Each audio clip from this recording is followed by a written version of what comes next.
I am your host, Data T, and this is my channel, The Good Guys.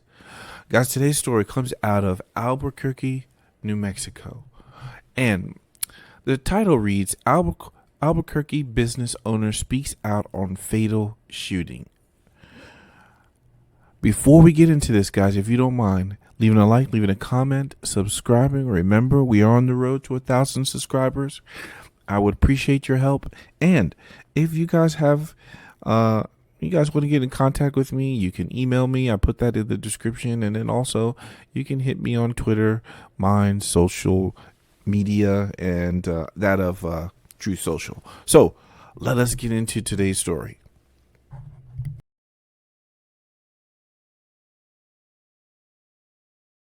For Night Beat. Tonight, an Albuquerque business owner confirms he shot and killed an intruder after fearing for his life, he says.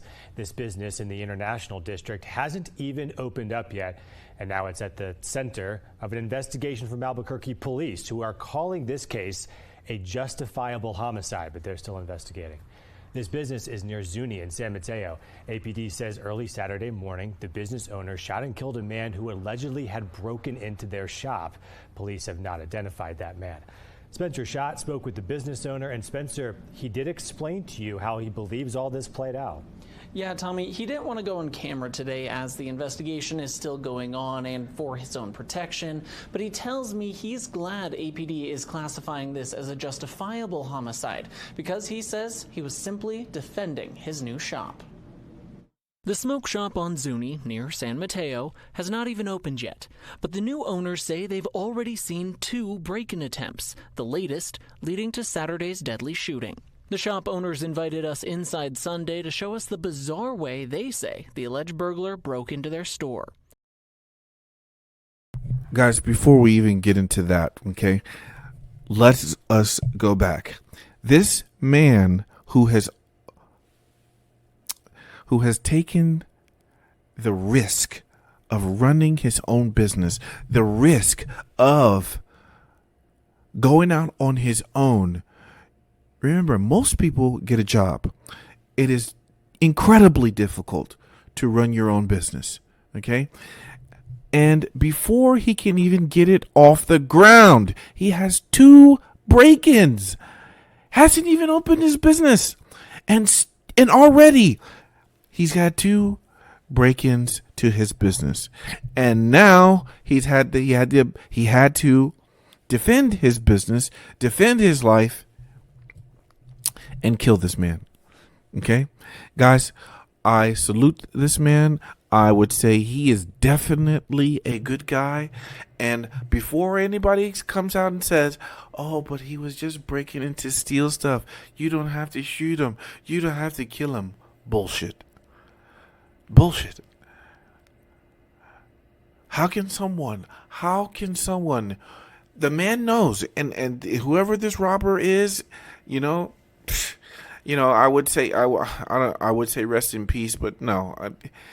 I hope you roll over in your grave for the rest of your time being. Yes, I believe in forgiveness, but my friend, you decided to rob an individual who was just starting out,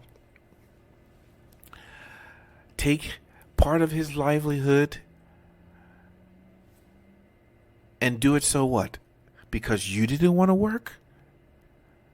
And we're not going to even go over the many reasons why people steal. Who cares? It's not yours. So imagine you starting your business. Let's imagine you are starting out on life and someone wants to halt that. Someone wants to impede that. Someone wants to make sure that it's harder for you than it already is. And this guy comes through wherever he's about to come through. They're going to explain it. And he shoots and kills him. I'm glad that he doesn't have to worry about being dragged through the courtroom. Okay. But most likely he will hit a civil defense because he has a business. And they'll go after him too.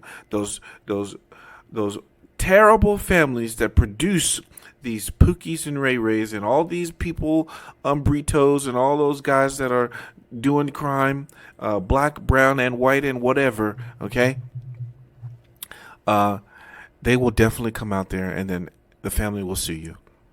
It's their fault that their particular gremlin children will do this, but then in the end, they'll even blame you for their bad behavior. It's a horrible thing, horrible system. I wish it really could change, but let's hear the rest of the story, guys. Behind this pile of boxes, there is a hole in the wall, just big enough for a man to crawl through. One of the owners started sleeping at the shop after the first break-in attempt, and he says he was woken up around 3 a.m. by an odd scratching sound coming from the sidewall. Little did he know at the time a man had been tunneling his way through the wall, and about an hour later, he broke through. That man pushed over these boxes to get inside. The shop owner says the man was waving a large hammer and an axe or a chisel when he stood up, and that was the moment he says he feared for his life. He grabbed his gun and told the man to get out or he will shoot. Instead of leaving the way he came in, the shop owner says the other man started walking towards him, swinging. So the shop owner opened fire and called police. Now, the owners have boarded up that hole and will be installing more security cameras soon. APD says detectives are working with the district attorney's office as they continue to investigate this business owner's claims of self-defense. Tommy? Okay. Well, you got it there. Not only did the man come in, man, well, you got to give some ingenuity. You know, criminals will always find the smart ones.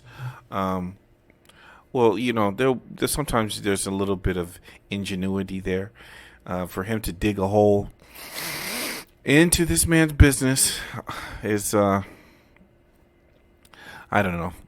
It's definitely not the average criminal who does that. But once he got in there,